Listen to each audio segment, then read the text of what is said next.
what's up, guys? It's your girl Angie Smalls with a new episode of Latin Affiliated Entertainment, and you know we got to keep it going. We do shine light on the talented Latinos that are doing it out here in LA, and today I got Narco Corrido. Corridos, yeah. El artista. El artista, Jimmy Valdez el artista, su compa Jimmy Valdez el artista de Los Ángeles, California. Awesome. Yeah. So yeah, I was listening to your music. Yeah. We're gonna get into everything that you're doing right now, all the projects. But tell us a little bit of your backstory, if you don't mind. Yeah, so I'm from Los Angeles, born and raised here, not too far from here, all this section. Mexican American. My parents are from Sinaloa, Jalisco, and I grew up here in Los Angeles. I grew up in that environment, narcos, cholos, early 90s. I think a lot of people assume that I'm like really young, but I already have, a couple years ahead of me. So pretty much grew up in that environment in the early 90s and did some time while I was a youngster, which we can talk about too. Yeah. But pretty much grew up in the environment that I sing about. Yeah, your music seems very influenced by, that certain lifestyle that only one person who's gone through it can really sing about. So right. I did see a story you put on your TikTok about this guy that you met when you were... Oh, yes, Saul Viera, El Gabriel. Yeah. Yeah. So he was also a very iconic singer, after Chalino Sanchez passed away, who Chalino is top of the Corridos. And he was the first person I sung with when I was 8 years old on stage. And I met him on New Year, 1996. And I got to get my dates right because a lot of people, I butchered one of the dates before. But, and going back, it's hard to remember sometimes. But yeah, 96. It was New Year's Eve, and that was the first person I was on stage with. And so, yeah, that's crazy. Yeah, it was very iconic for me, a moment as an artist. There's so many stories, unfortunately, of the Narco Corridos. Do you know what had happened? Because he got murdered. Did it have anything to do with, Yeah, I think there's a couple stories. One of them was it's related to a woman involved. Other ones involved in narcotics. So there's different stories. But yeah, it was very unfortunate because his rice was going up. Yeah. And they murdered him coming out of a Denny's restaurant. Wow. Yeah. They're doing a movie about Chalino Sanchez. I heard about it. Yeah. Yeah, I heard about it. Do you know anyone associated with the film? Because I know you also come from the acting. Yep. Yeah, so I'm a SAG-AFTRA actor. I put acting away for a bit because it's been very slow with the strikes. I don't know who's fully in the cast. I part ways with my managers a while back, so I can't tap into see who's who. So I guess I just gotta wait a little bit. But yeah, I heard about it. I was inquiring about it actually because I'm like, whoa, this gotta be interesting because they can't just make a movie about him and butcher his story. It's got to be done well, Yes. Because I've read scripts where it says so-and-so said this word and I'm like, who wrote this? And then I look up their name and it's a Jewish guy from New York. Oh my God. Writing a story about a Sinaloense, So anyways, but I don't know anybody. I think I've only seen the lead actor's face. I think he's going to do a great job. I guess we just got to see. Yeah, no, I know it hasn't came out yet. Yeah, they're still working on it, yeah? Yeah, they're still working on it. But, I just feel like your music definitely leans towards, and, the sound, obviously, of corridos and everything. Corridos, yeah, Narco Corridos. You definitely have a unique, I don't want to say unique, but you are also one of the few people I see kind of just focused on corridos out there. Because right now it's all about Latino hip hop. Corridos tumbados. Yeah. Yeah. So how do you feel about that? Just being out there? That's a great question. I think that I'm like a time capsule, you know? I brought the 90s style to like now, and I was caught in between of then and now, you know, because I relate to both worlds. I got to see, again, legendary faces from both the narco culture and the artist culture in the early 90s, people who are no longer here. And then now to whatever we have now. So it's just very interesting because I never paid attention to it, but the comments on social media started telling me, you know, you remind me of so-and-so and so-and-so. And I should just be like, at first it almost discouraged me because I'm like, yeah, but I'm not trying to be like so-and-so. Until somebody said, no, bro, they're not saying you're trying to be. They're saying this is the style, the essence that you carry. So then I used that and I honored it because I'm like, oh, damn, those are actually compliments. And I think that's what it is. And I'm just so grateful, you know, because I was a child artist who there was a couple problems within my family that pushed me away from music. And then I picked it up again later on while I was incarcerated. And years later, then I said, you know what, I'm going to take this again seriously. So I think it's just like a time capsule. So what were you incarcerated for? And how old were you? I was 17. Okay. I was 17 when I was charged for attempted murder originally, and we filed my case. My case was dropped to assault with a firearm, and I was able to stay in the juvenile system. And I ended up getting juvenile life, which was to the age of 25. I was 17, and we filed my fitness, and I stayed in the juvenile court. So I went to Shiiihh Youth Authority, and that's where I did my time. I ended up doing about 3 years, got out, and then did the rest on parole. So were you ever like gang affiliated? Definitely gang affiliated as a youngster. Then after that, I left the country and I went to Sinaloa. And when I was in Sinaloa, you know, I got introduced to the world out there. And because that's the world that I was living in, it was just, you know, easy for me to kind of transition from the gang life in LA into the narco culture. So you went to Sinaloa like right when you got out? No, I went to Sinaloa when I was about 16. Oh, so right before you went in. Right before I went in. Oh, okay. And the thing was because, you know, in Los Angeles, anybody who's from here, you know that unless you're inside the house and your parents are very strict, you're going to join a gang or a tagging crew for the most part. And wherever you live, that's going to be your neighborhood. So that happened to me.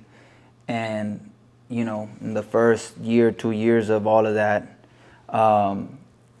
people started dying, people started shooting at each other, and I caught myself in that mix. So I left the country, and when I went to Sinaloa, I met other people there, kind of got involved in that, and then came back. My parents moved to South Central, and that's where I committed my crime. That put me away.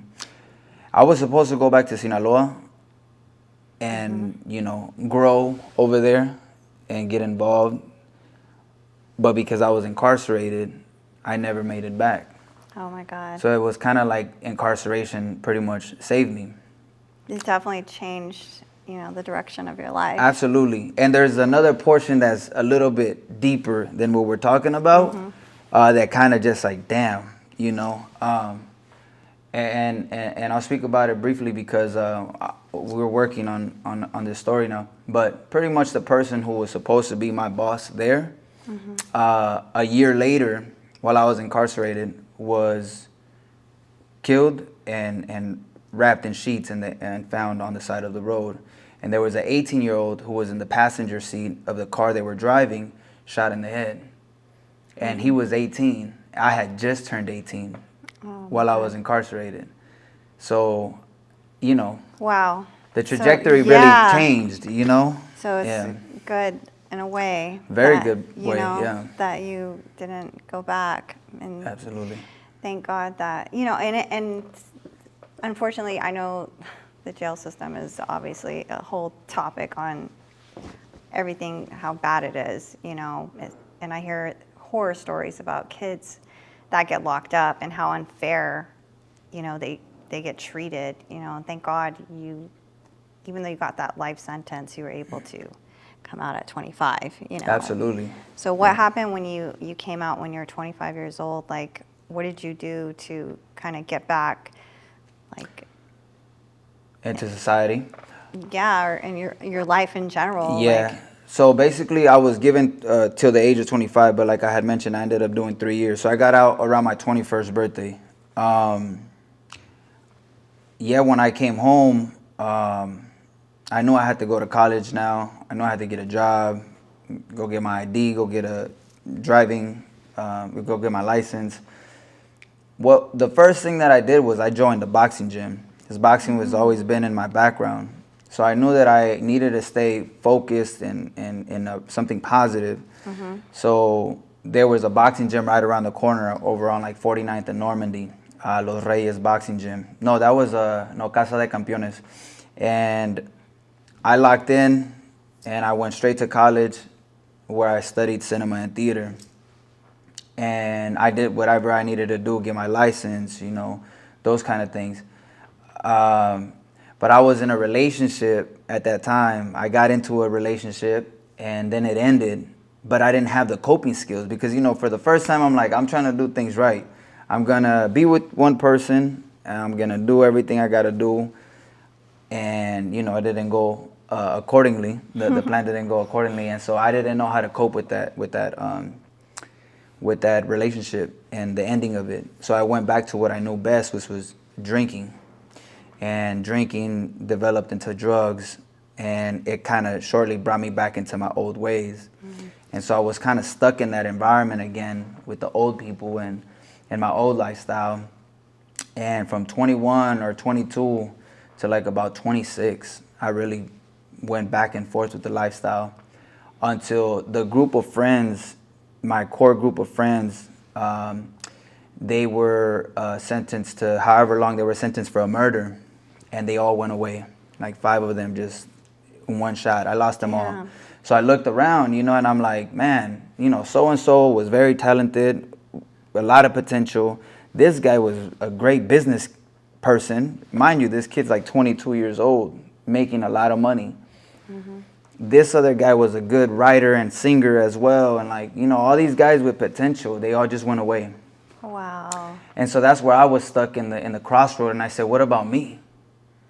Like, God keeps giving me these opportunities and I have talent too. What am I really going to do with myself? Like, am I really going to live my life like this? Or am I going to really take control of things and make something happen? So it's almost like I had no other choice but to make it happen for all my friends, all the people in the system, people that couldn't complete their goals, their dreams, their missions. So I think that's when I started to pay more attention to myself and what I was going to do. Man, that's really good. You know, I feel like those crucial years too, that being locked up and becoming a man, it had to be so hard to really realize that about yourself. And, you know, so this is just a testament to people that are going through things, and definitely, you know, use your talent to get further in life. Absolutely. You know, but your music is definitely, I think it's really good. Thank you.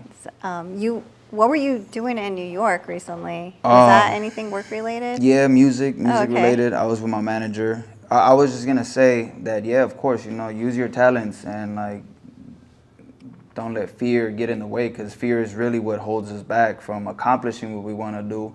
And so I think that really paying attention to that, you know, is really where it makes a difference. But yeah, I was in New York with my manager. We originally went to Chicago, and we went out there to go sing and shoot a music video and open more doors. And then my manager was like, hey, we're going to New York next. You should come with us. So I went out there and I was writing my story for about a week with one of my buddies, you know, Johnny, just developing the story. Is this going to be a movie? I think eventually it will. Right now I'm working on, you know, a book for my followers. I'm working on a series where it would live more on a YouTube series. Okay. And obviously all my social platforms. So I wanted to tell my story from a deeper perspective, because I feel like my audience really knows bits and pieces, but they don't really know like the story. What about that 5-minute video you put out? I feel was it 5 minutes? And it was called on YouTube. Yeah, it was called Your Story. I thought. Well, see those type of things. That's what I'm saying. El Pistolero. El Pistolero. Yeah. Oh, that was a music video. That was my first music video, I believe. Because it was filmed like a movie. Right. Most of my videos are shot like that because, like, I'm a big. I think a lot of my videos are shot that way because I like to paint a picture visually and verbally to my audience. So that's but what you that wrote was. that, right? I co-wrote El Pistolero, actually. Okay. So I co-wrote it with Leonardo Silva. Leonardo Silva was my cellmate when he was like 14. He was fighting a murder case. He ended up doing 18 years in prison. And while being in prison, he was stabbed over 26 times. Oh my Survived. God. And stay, you know, Damn. handled his business all those years. And what he said was, you know what, Jimmy, music is what kept me alive, and you introduced me to music when I was a kid, because I was pretty much the only one that would sing corridos when I was in there, and you know all the homies would always be like, "Hey Jimmy, sing this song, sing that song," and that's where I started writing again. So Leonardo hits me up probably like 10 years later, and he was like, "Hey bro, you remember me?" And he's like, "I'm Leonardo," and I was like, "Yeah, of course I remember you," you know, because he was like a little brother to me in there. And he's like, "Man, well, I've been writing music." He's like, "I got to tell you everything I've been through." So he wrote this song called El Pistolero. And like he sung a verse because he was like, "You're not doing music?" I was like, "I'm not doing music right now." So he's like, he sung a verse. And then he's like 2 verses. I'm like, "Okay, finish the song." He was like, "Well, it's not finished." He's like, you finish it. So I finished the song, and then that was the first one I recorded, and it was like the first one that I put out that went semi-viral. And so that's when I knew, like, okay, I think we got something with the music, you know. And I kind of debated with that, and I asked God, like, God, if truly music is for me, just let me write again, you know, because if I'm gonna be mentoring kids and doing all these things that cost money, you know, taking them out to lunch, purchasing a pair of boxing gloves, you know, clothes with the things they might need. I'm like, I need more money, you know? And so I'm like, you know what? Music. Let me see if I can tap in. And when I prayed, and like, you know, shortly after that, I wrote a song called Born and Raised. And then I wrote another song, and that's when I knew, all right, I get it. I think we got to just keep going. Yeah, so, and you went to New York and... And we pretty much same thing. Writing the story.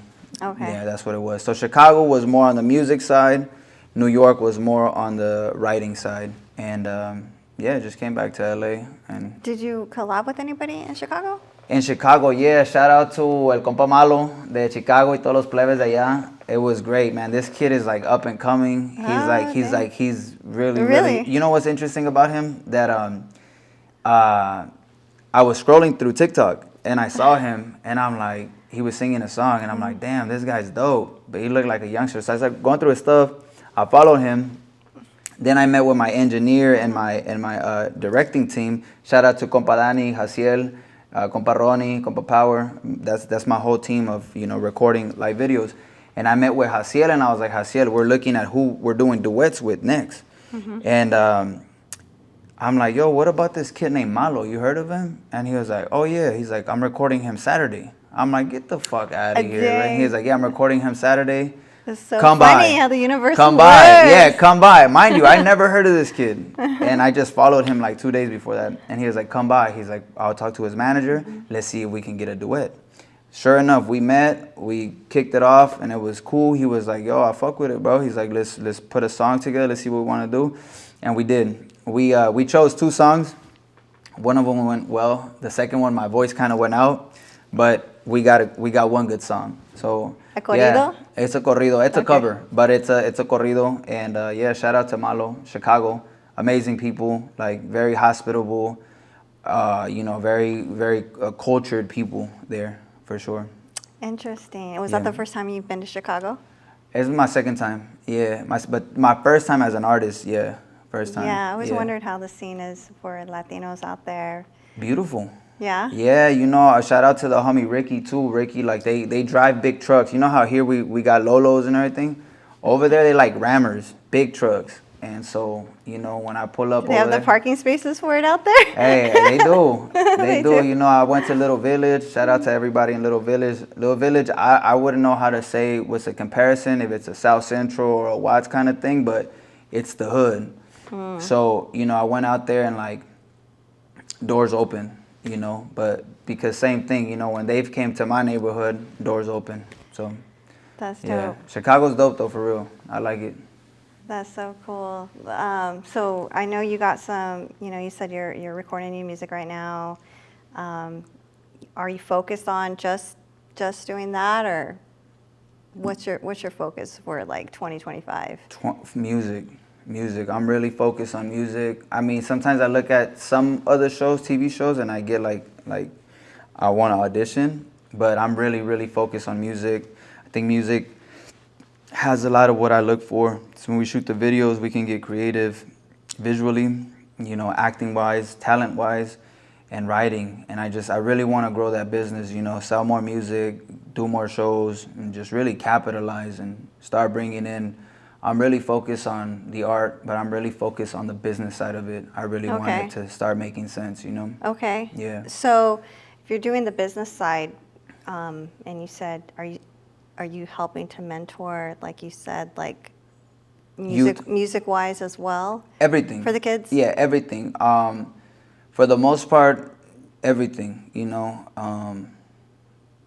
Just kids that need advice or guidance and stuff like that, you know. That's good. Yeah, so like definitely we'll be speaking at more like schools and juvenile halls and stuff like that. Yeah, maybe do some shows inside the prisons too.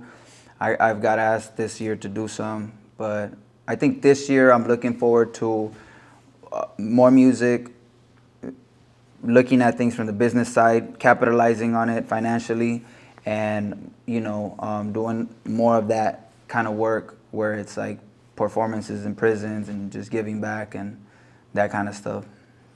Yeah. What do you think about like the rap corridos? Well, we had an artist here on the show. His name was Jay Robles. He had Lefty. Oh, yeah. Okay. They did a song together. It was a dope sound. Yeah. I know? mean, I think that everybody has a talent and everybody's good at something. And I think that more power to us, you know, as Latinos, Chicanos, Mexicans, you know, more power to us, you know. We're doing rap, corridos, etc.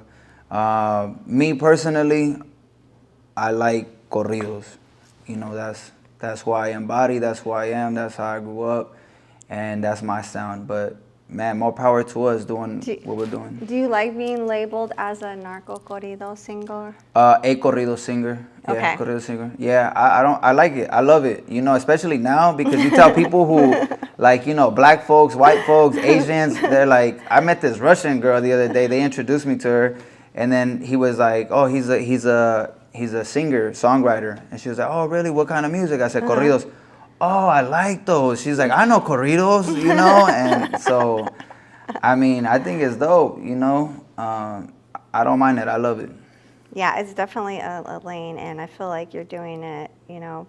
You're one of the only people on the radar right now as far as the scene. LA corridos and all Yeah. that stuff. Yeah, I fuck with it. I'm great. It just happened.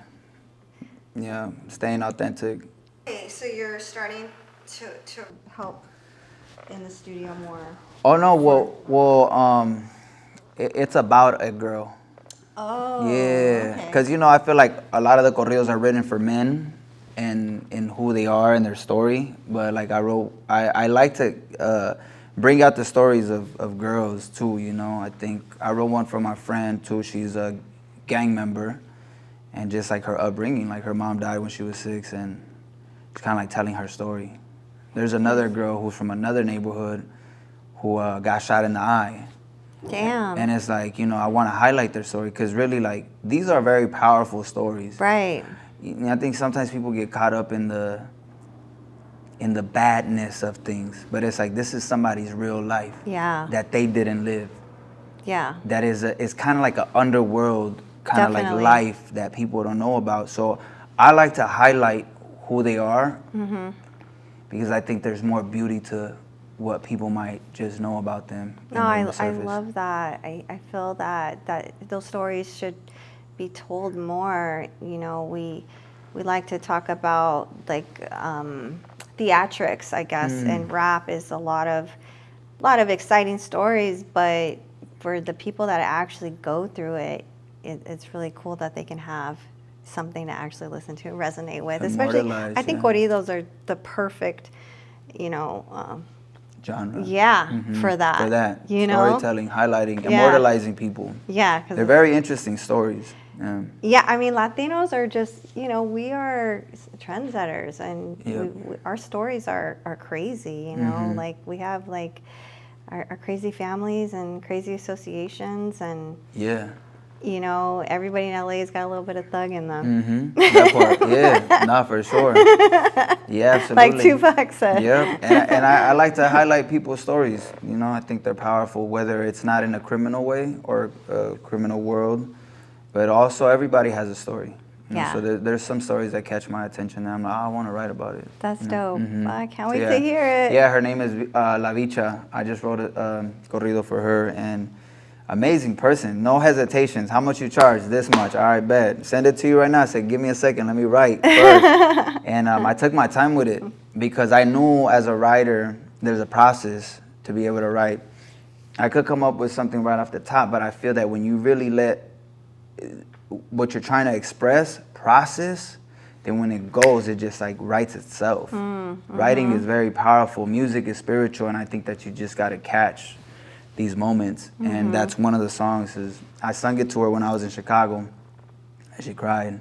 Dang. She was like, and that's what I wanted her to feel. I wanted her to feel it, because if she felt it and I feel it, everybody else is gonna feel it, you know. So yeah, I'm kind of trying to focus in on a couple girls and, like, you know, write their stories too. That's so, they're powerful. That's yeah, dope, for sure. Man, I love it. So you said that you have something happening with Lefty Gunplay. Yeah. You guys doing some sort of project? Yeah, shout out to Lefty Gunplay too, man. This guy is, you know, he has such a really, like, genuine, like, spirit. He really does. You know, I see him, and he's very, the words that he uses, and you could tell he's a solid homie, man. He got a good heart, and he's always trying to unite the cultures, and he's also very talented. You know, people can say whatever they want. I think he has, like, he understands music, you know. Anything else in his personal life, you know, we always want to see our folks be in a disciplined or better state than what it is. But we know what time it is, and it's all right, you know what I'm saying? So shout out to him. He's a great dude. For what I see, great sense of humor, always makes me laugh, you know. But yeah, definitely I got to work with him this year. I was a correctional officer, and he's an inmate. And my friend Elise, shout out to Elise, she's a producer, and her husband is a director. Okay. And I've worked with them in different, she's casted me in commercials and different things. I don't know if I can say too much about what the movie is about, but there's big names. You know, I know Mr. Danny Trejo is in it as well. Okay.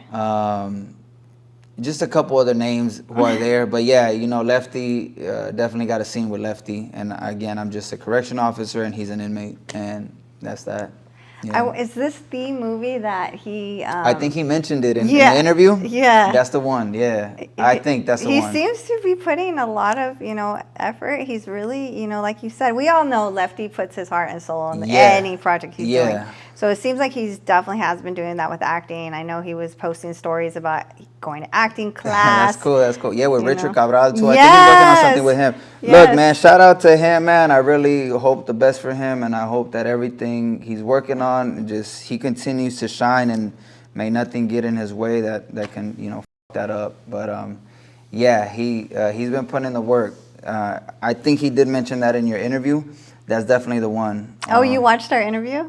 I did watch your guys' interview. That interview is on another level, you know, but I was so happy that he like anything Lefty does, he just doesn't have a filter. Like, you know, Yeah. he just goes and says what he thinks. And, you know, Yeah. that interview was, and it was basically the first big interview I had on this channel. And so That's cool. you know, I didn't really have a lot of questions to ask him because he was just saying so much. Yeah. He'll just go out. He'll ask his own questions. Like, don't worry about that.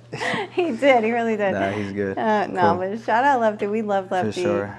You know, I know he asked me he was asking me questions. He was like, give me 4 words to describe me. Oh, and I man. was like, cool. And he was like, that's lame. He was like, pick another word. Yeah, it's very, very like random, but it's funny. It's true. Hey, no, yeah. Shout out to him. I got to work with him this year, and that was a really cool experience.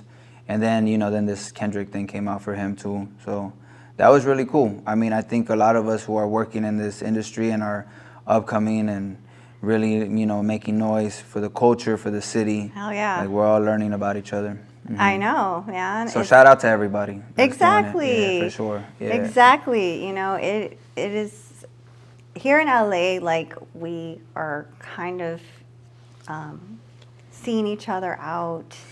You know, I don't know how it looks to the outside of California, but out here in LA, like I'm loving just seeing everybody working together, and however we can continue to support each other. Yep. And that is really what this channel is. You know, I've said it before, like I want to shine a light on the Latinos out here that are putting in the work, and I don't know how else to say it, but we have so much to give, you know. We have so much to say, and this platform is definitely just meant to be an outlet to shine some light on the Latino talent out here, you know. That's and dope. So your genre, you know, corridos, like if anybody knows, man, is some gangster music. Yep, real stories, true stories. Yeah. And I think one of the things that allowed me to kind of deviate or separate myself a little bit is that, one day I just thought about it and I'm like, damn, we talk about Sinaloa, Jalisco, Michoacan, like I got to live there, but many of us didn't. So it's like, why don't I tell the stories about where I live, where I grew up, the people that I saw? We have stories. There's corridos to be made about here, and that's where, El Pistolero, Born and Raised, Prison War. Like Prison War is about, the homies in prison and how the whole gang culture and politics and all that stuff. And we don't really ever hear corridos about that. And El Cholo Narco, who was a gang member, but also was a drug trafficker. And like how he went into the prison and was a gang member and turned his life around, got married, had a family. Like, it's a story of redemption. And a lot of homies relate to that. Because a lot of homies were addicts at one point. A lot of homies were gang members. A lot of homies were active and attractive at one point, but then many of them had their downfalls. Yeah. And then many of them were able to get up, change their life around, have a beautiful family. And then, but you see the tattoos on them that they're left, and you're like, oh, you knew he was a homie who was earned what he has.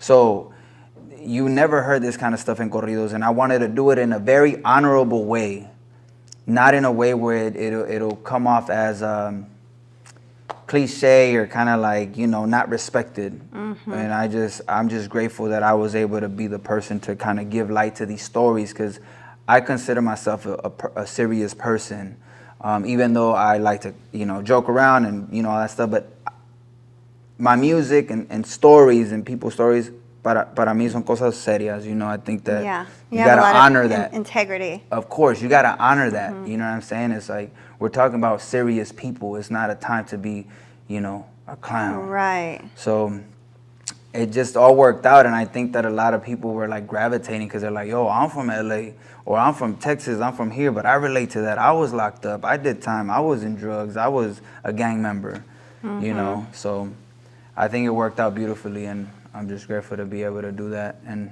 tell these stories how they are. Yeah. Yeah, that's dope, man. No, your music is for sure like in a lane, like you said. in its own right now. And I don't know how old you are. I know you said that you look way younger. Yeah. I'm 36. I'm 36. Oh, you're young. I'm 36. You're young. And you know what? I'm going to say it because I feel like there's a lot of people who, look, the negative comments, they never did nothing to me. They make me laugh, some of them, you know? Yeah, keep the comments coming, guys.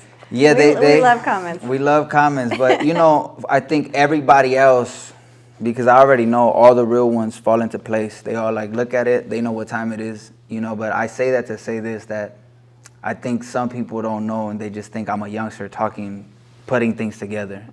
But I'm 36. I was out in the streets before some of these kids were even born. You really lived it. Or before some of these kids, like when they were inside playing video games, I was outside already. I was already traveling the desert to Sinaloa at a young age when some of these kids were like clueless to this.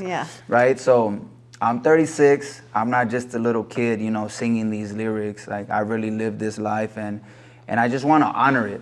I'm not coming from a place of like, go do this.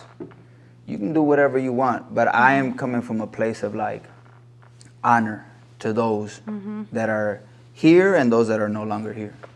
Yeah, no, I respect it, man. But yeah, 36. I think you're definitely inspiring some people and paving a new path for, like you said, kids that are younger. I know we have a lot of young Latinos that watch my channel, and that is really the demographic too. The demographic of this channel is like young men. That's dope. You know, I lost my nephew when he was 25 years old, and you know, all I want to do, if we can inspire, you know, the young Latinos to just really believe in themselves and, you know, put all your passion, because we got so much talent. Obviously, this channel is just so full of we have a lot of musicians, but, you know, what about your acting? Now that I'm thinking about it. So you think that you're going to kind of put that like on the back burner for a second? I already started talking to my agency about the acting side, but I'll probably start shopping for any agents or managers. It's been almost like a year now. Like I said, we were on strike, so I'm gonna start shopping again. I just need to line up, you know, like my new reel, new headshots, things like that. I'm still a part of the union, so the bills keep coming in. But I think shortly I will probably start shopping for a manager. So if there's any agencies, any management that see this, I'm a free agent and available. So yeah, I'll tap into it eventually again, very shortly, hopefully. Yeah, and obviously it's always there, right? I'm sure it's just a phone call to just start getting into movies again. I mean, you do have that movie with Lefty coming out. Yes, yeah. So I'm not too far behind. You know, and before that, I did This Fool on Hulu. I did that. That was one of my last ones. I did a commercial for Verizon with the NFL. Okay. So I'm not that far behind. Prior to that, I did a shoot with Adidas that was on the modeling side. So that's another thing I gotta, you know, put into play too. The modeling agency. Hopefully, I can get a management that can do both acting and modeling. So I wonder how hard that is to find. It's not that hard, but it's. They are different, just shop around. And they are different industries. Exactly. So I just had to shop for that. Right now, I didn't want to juggle too much. So I kind of put that to the side and focus on the music. Definitely. That's smart. That's good advice. Yeah. You know, put all your energy to excel and at what you're Everything doing. else will fall into place. Right. Yeah, exactly. Yeah. I love it. I love how the universe seems to reward people, too, that, you know, put the work in. So it'll That's all, real. You know, it really powerful. is. You know, like the fact that we're sitting here, we got mutual friends, and definitely. I think that if you're really aligned with, you know, everything that you should be doing, all these things, you know, fall into place. When you're trying to reach your goals, I think that sobriety plays a huge role. I'm sober. For many of those that don't know, I'm sober. I just turned 3 years sober from alcohol and drugs, smoking, all that stuff. So I don't smoke, I don't drink, I don't use drugs. Just doing it day by day right now. But I think that when you start doing the things that you should be doing to get closer to your goals, like doors start opening and doors start closing, you know. And I think prayer is very powerful. I think prayer is neglected a lot of the times, but prayer is a form of manifestation. A lot of the times it's connected to religion. So a lot of people run away from religion. But in reality, being close to God or having a spiritual mind and lifestyle is actually very powerful, because when they say be careful what you wish for, is real, because you're really manifesting this. Yeah. So if you come from a place of a pure heart and you're speaking to God or your higher power about the things you're really trying to accomplish, it will start happening. It will start lining up. But you also got to fall into line with the things that you got to do, you know. So it's like if you're looking for a job, but you're really not looking for it or knocking, it won't happen. You know, you pray about this and then you go do the work and things start falling into place. While at the same time getting rid of vices. You know, we all got vices, and so in order to be great, you also got to get rid of these vices. And it's coming from a person who's like had every single vice, you know, and I still am working on myself, but I definitely have let go of a lot of things that were big problems in my life. And I think overall what I learned is consistency and just dedication, and just repeat and getting rid of vices. Yeah, no, I love it. I know we're going to see so much more from you in 2025. Amen. Hell yeah, amen. I can't wait to hear your new music. Yes, I'm excited. And any plans on putting an album out? Yep. Okay. Yeah, so right now we're working on an album. I just did a throwaway album. They put LA shit, because my slogan is LA shit, little bitch.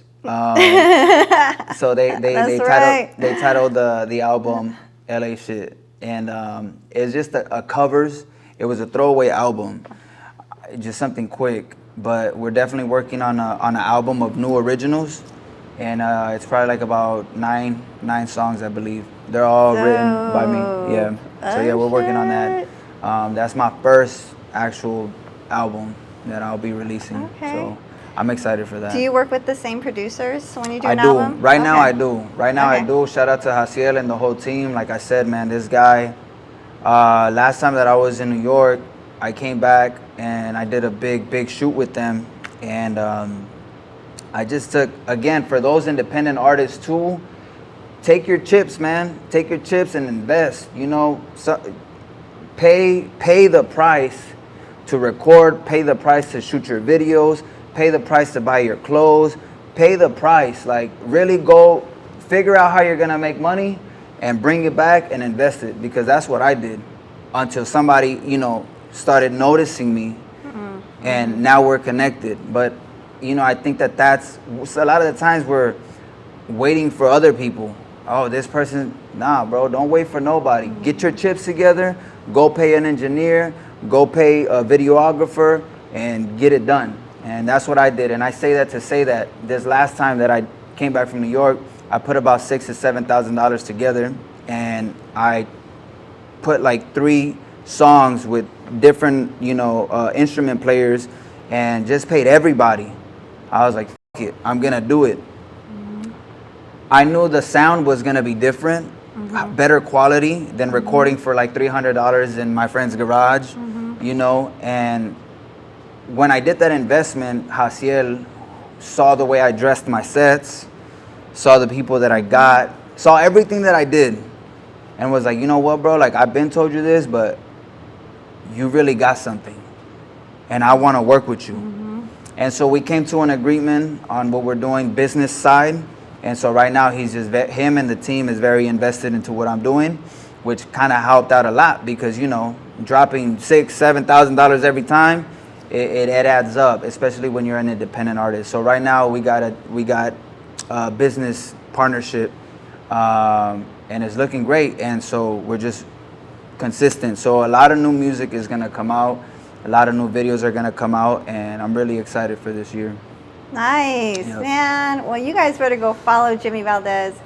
And if you're a musician and you just want someone to just inspire you, for sure, make sure you are looking him up, checking out his YouTube channels, and I feel like inspired right now, but you know, I get to talk to you personally. So thank you so much Thank you. for stopping in the show today. And you know, that's what we do here on this channel, man. We have so much talent. That's what's up. So you guys, it's up to you guys now to like make sure you follow him. Again, if you're trying to get into the music industry, you know, look to people that are actually making shit happen. And then maybe you can also see how you can take some of their advice and make your own path, you know. That part. No, you for know, sure. we all have our own path in this, and it's up to you guys to make it. That part. Thank you. know. No, I appreciate Yeah. it. It's Jimmy Valdez El Artista on Instagram and Jimmy Valdez on everything else. Yeah, I appreciate you. Yeah, for sure. We'll put his links in the description below, but make sure you guys comment, like, subscribe. Make sure you share this episode. Tell all your friends to come watch this. But you know, Hell yeah. I hope to see you at the next music video shoot or wherever we're at in LA. Definitely got to pull up to one of my live sessions. Let me know. Yeah, We'll hell be there. We'll Ah, be huevo. there. Y ya saben, pues, su compañero Valdez El Artista, LA Shiiihhh Lil Bihhhh. Peace out, guys.